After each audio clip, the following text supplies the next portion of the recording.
सभी बच्चों को नमस्ते। विवेकानंद उच्च माध्यमिक विद्यालय बारा भड़कोल की ऑनलाइन क्लास में आपका स्वागत है। जैसे आपको पता है कि सर ने अभी प्रेजेंट टेंस कराया था, उससे अलग टॉपिक लेते हुए अपन आज अध्ययन करेंगे वॉइस के बारे में। वॉइस को हिंदी में अपन कहते हैं वाच्य। इंग्लिश में वॉइस दो प्रकार के होते हैं, एक तो होता है अपने पास में एक्टिव वॉइस और दूसरा होता है अपने पास में पैसिव वॉइस। एक्टिव वॉइस को यदि हिंदी में कहें तो एक्टिव वॉइस को हिंदी में अपन कहते हैं कर्तवाच्य और पैसिव वॉइस को अपन क्या कहेंगे, कर्मवाच्य। क्या कहेंगे बेटा, कर्मवाच्य। जैसे आपको डेफिनेशन के अनुसार पता चल रहा है भाई, कर्तवाच्य है। कर्त का मतलब क्या होता है, सब्जेक्ट यानी कर्ता। तो वह वाक्य जिसमें सब्जेक्ट या कर्ता की प्रधानता मानी जाती है उसे अपन क्या कहेंगे, एक्टिव वॉइस कहेंगे। किसे कहेंगे, एक्टिव वॉइस। वे वाक्य जिसमें सब्जेक्ट या कर्ता की प्रधानता मानी जाती है उसे अपन क्या कहेंगे, एक्टिव वॉइस कहेंगे। और बात करते हैं डेफिनेशन के अकॉर्डिंग, ये कौन सा वॉइस है, कर्मवाच्य।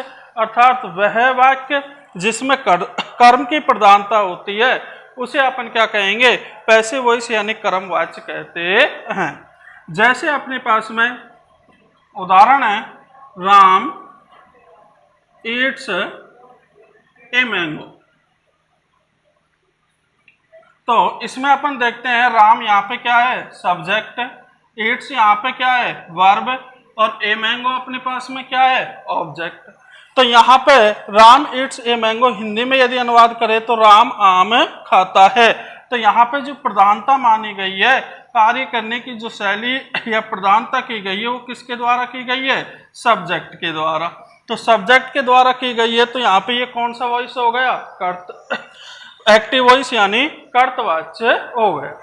दूसरी बात करते हैं, यदि हम इसके पैसिव वॉइस की बात करेंगे तो पैसिव वॉइस में अपन क्या करेंगे कि इसका पैसिव वॉइस बनाएंगे तो ये हो जाएगा, a mango is eaten by Ram.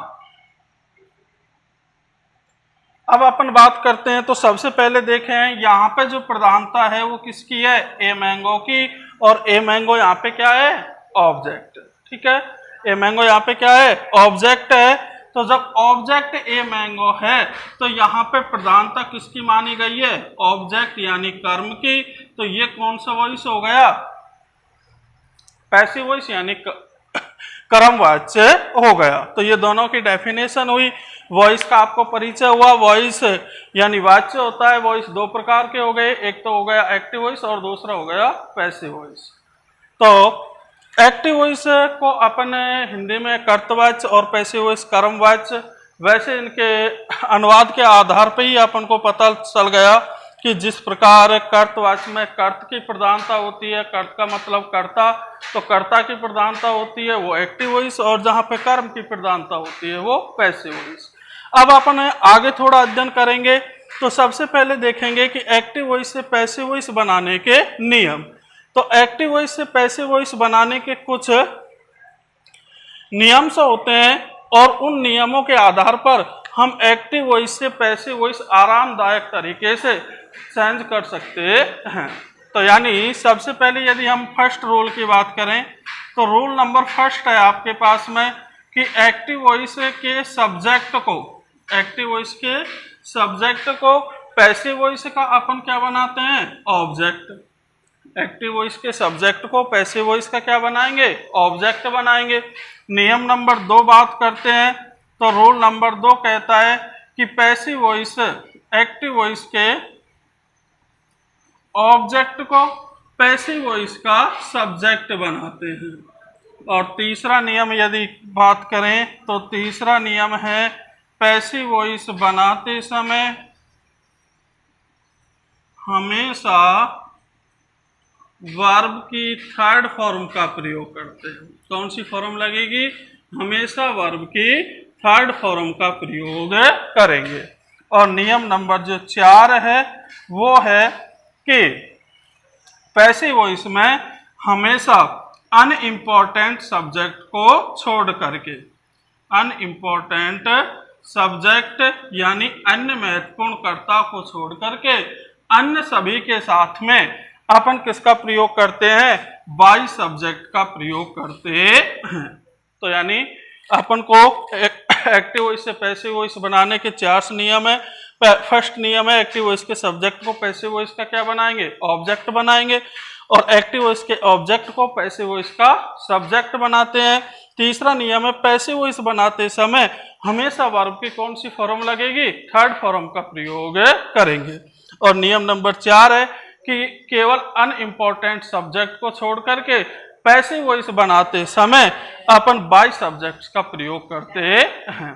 इसके बाद में अगला जो दूसरा परिवर्तन होता है पैसिव वॉइस में, वो होता है अपने पास में प्रोनाउन संबंधी परिवर्तन। तो अब अपन अगली क्लास में या अगली ऑनलाइन कक्षा में अपन अध्ययन करेंगे, वो अपने पास में होंगे कि एक्टिव वॉइस से पैसिव वॉइस बनाते समय किस प्रकार अपन प्रोनाउन संबंधी परिवर्तन पढ़ेंगे, और इसके बाद में सिंपल सेंटेंस यानी साधारण वाक्यों का एक्टिव वॉइस से पैसिव वॉइस बनाएंगे। इसके बारे में अध्ययन करेंगे अपन कल अगली ऑनलाइन कक्षा के द्वारा। इसको बताना चाहता हूं कि आप इस चैनल को अधिक से अधिक सब्सक्राइब और लाइक करें तथा इसके बारे में अत्यधिक जागरूक होकर के आपकी जो 10th क्लास है, बोर्ड क्लास है, उसके सभी जो ग्रामेटिकल टॉपिक है उनके बारे में आप अध्ययन कर सकते हैं।